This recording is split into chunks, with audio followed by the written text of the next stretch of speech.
Kan salah satu benda yang paling diburu di dunia. Keindahan dan kekayaan yang terkandung di dalamnya memiliki nilai sangat tinggi. Logam mulia ini menjadi komoditi berharga yang sudah sejak lama selalu diagungkan. Karena faktanya kita tidak bisa mendapatkan emas begitu saja. Hanya kawasan-kawasan tertentu di dunia yang dianugerahi kekayaan sumber emas dan untuk mendapatkannya pun dibutuhkan proses. Pemirsa, malam ini On The Spot memilih 7 gunung emas di dunia yang menghasilkan logam mulai dengan nilai rupiah tak terhingga. Berikut daftarnya.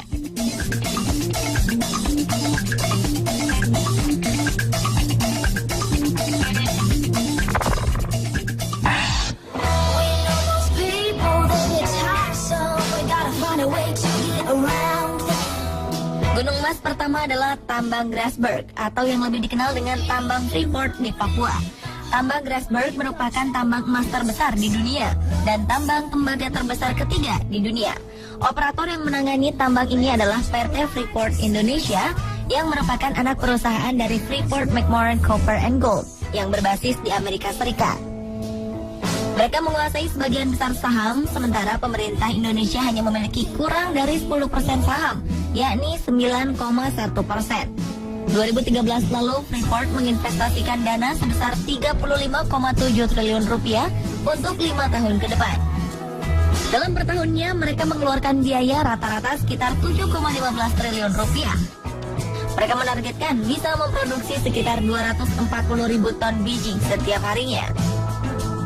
Pada periode 3 bulan pertama atau kuartal 1 tahun 2013, Freeport menjual emas sebanyak 6,15 ton emas.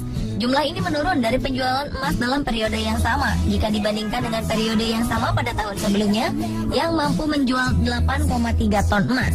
Total pada 2012, Freeport mampu menjual emas dari tambang Grasberg sebesar 28,5 ton. 2013 lalu, tambang ini ditargetkan bisa menghasilkan 38 ton emas dalam setahun. Namun, karena tambang ini sempat ambruk pada Mei 2013 dan butuh beberapa bulan untuk melakukan pembenahan, target ini urung tercapai. Meski begitu, predikat tambang Grasberg sebagai gunung emas terbesar tak terelakkan. Diperkirakan cadangan emas milik PT Freeport Indonesia di Papua saat ini mencapai sekitar 1.899 ton emas. Dan cadangan tambang emas ini rencananya bakal digarap hingga 2042.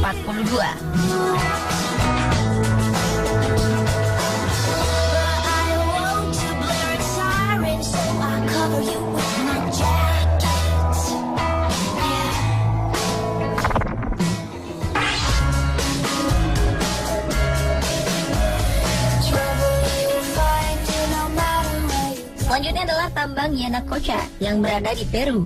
Berlokasi di pegunungan Andes, Yanacocha merupakan tambang emas terbesar kedua di dunia.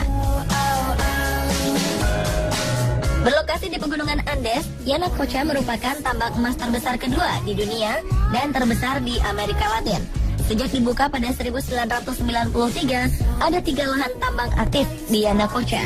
Sejak 1993 hingga 2012, tambang ini sudah memproduksi lebih dari 808 ton emas. Yanacocha dimiliki dan dioperasikan oleh produsen emas yang berbasis di Colorado, yaitu Newmont Mining. Mereka menguasai 51,35% kepemilikan dan sisanya dikuasai Compañía de Minas Buenaventura. Pada 2012, Yanacocha memproduksi 40 ton emas. Pada 31 Desember 2012, mereka memiliki aset yang terdiri dari 93 ton cadangan emas. Keberadaan tambang ini sempat mendapat protes dari penduduk Peru. Mereka menuntut salah satu proyek mereka dihentikan. Tuntutan ini merupakan respons atas rencana Newmont yang akan mengeringkan 3 danau di kawasan Cajamarca.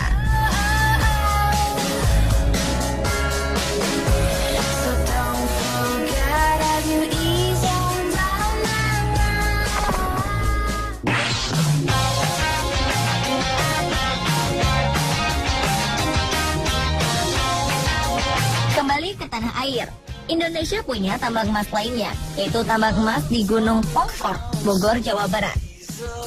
Emas-emas batangan milik PT Aneka Tambang atau Antam sebagian besar berasal dari tambang ini. Setidaknya setiap bulan tambang Pongkor menghasilkan 200 kg emas batangan. Emas-emas ini dijual langsung di pasar dalam negeri. Jika produksi tambang Pongkor menurun, produksi Antam pun akan menurun. Seperti yang terjadi pada produksi Antam semester pertama 2011. di mana produksi mereka turun 10% dibanding periode yang sama tahun sebelumnya karena menurunnya kadar biji di Pongkor.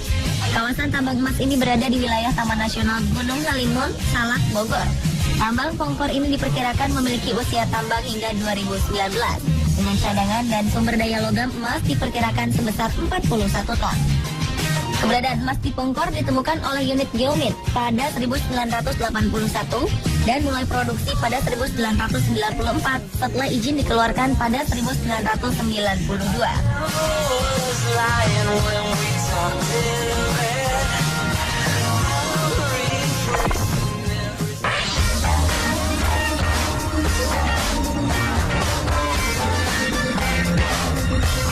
Selain Grasberg dan Pongkor, tambang emas berikutnya terletak di Gunung Pani, Kabupaten Pohuwato, Provinsi Gorontalo.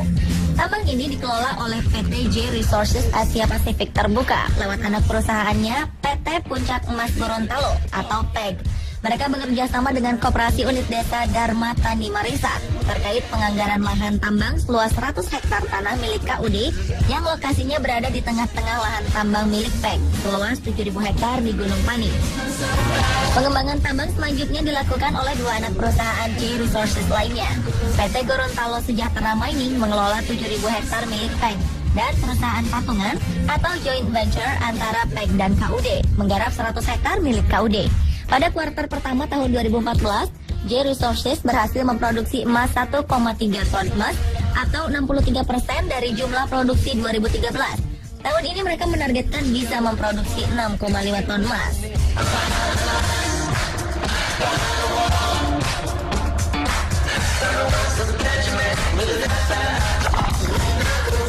I'm free as a bee flying over the trees and all the summertime boys are all looking at me.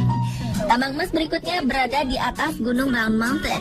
Ini adalah tambang open pit atau terbuka yang terletak di NYE County, Nevada, Amerika Serikat, sekitar 89 km di utara kota Tonopah. Sebagian besar pekerja tambang ini tinggal di sekitar Hadley dan Carvers. Tambang ini dikelola Kinross Gold Corporation, pemilik 50% saham. Mereka menjadi pengelola sejak 31 Januari 2003 setelah berakhirnya kerjasama dengan Echo Bay. Barrick Gold Corporation menguasai 50% sisanya dengan sebuah joint venture atau patungan yang dikenal dengan Smoky Valley Common Operation. Emas tambang ini terletak di tepi sebuah kaldera dengan bentuk sangat halus dan pertama diproduksi pada 1906. 100 tahun kemudian, tambang ini menghasilkan lebih dari 311 ton yang dicapai dalam periode 20 tahun. Pada 2009, emas dari tambang ini bernilai sekitar 100 triliun rupiah. Like a little kid again. No worries for me, you understand. Fall in love each night.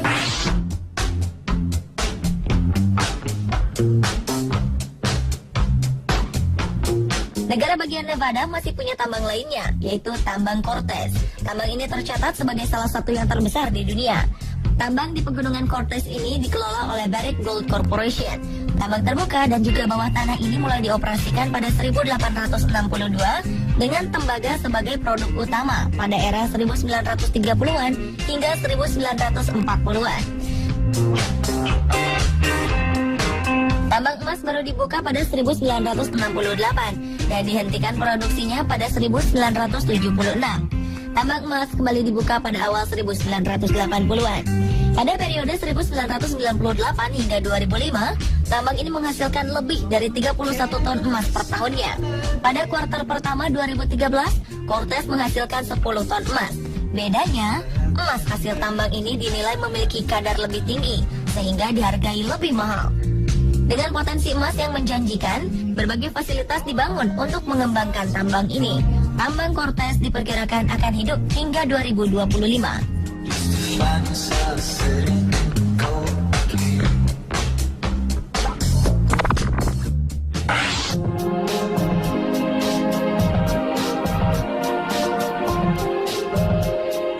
Masih dari Amerika Serikat, tambang emas berikut ini bernama Bahron Gold Mine. Crown Resources Corporation merupakan perusahaan pertama yang mengajukan izin untuk membuka tambang ini. Setelah 20 tahun berjuang, akhirnya proses produksi dimulai pada 2008 di bawah